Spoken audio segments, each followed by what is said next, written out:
If you thought you were done upgrading your television, you were wrong. Get ready for 4K TV. That means twice the number of horizontal and twice the number of vertical pixels for 4 times the overall number of pixels on the screen.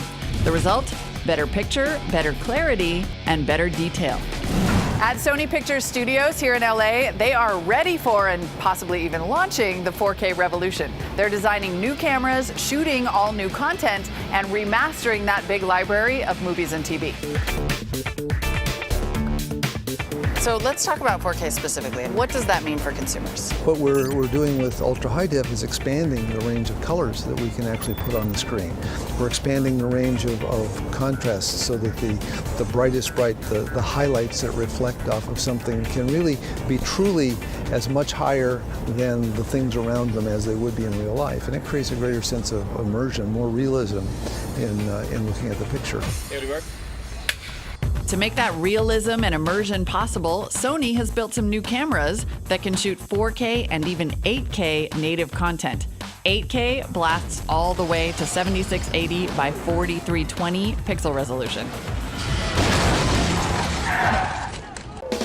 So we're going to find out what we look like on 4K. They're rolling on us.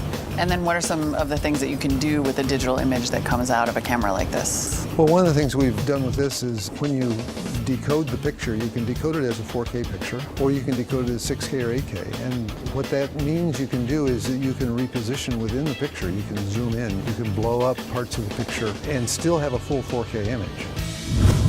And the 4K operation goes on over at ColorWorks, Sony's main hub for post-production.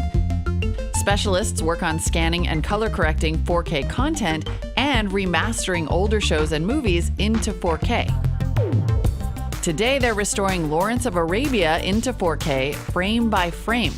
What's amazing to film nerds is that they're resurrecting these movies from the original 35mm negative instead of a processed print. As a result, there's no image degradation because 35mm was actually the 4K of its day.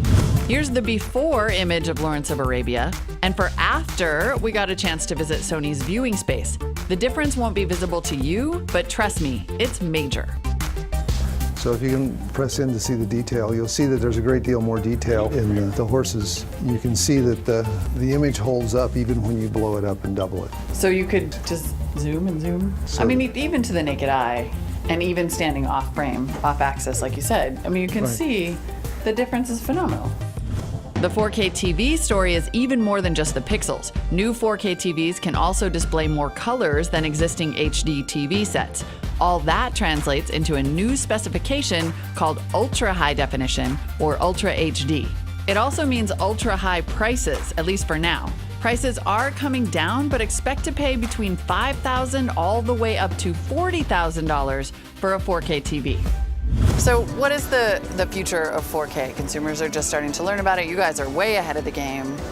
What's it going to look like in 2 or 3 years? I expect that it's going to be a little bit like we've seen with HD, and I think that it's reasonable to expect that within the next 3 to 5 years that 4K displays are going to be more and more common. So 4K is inevitable, and you'll be there.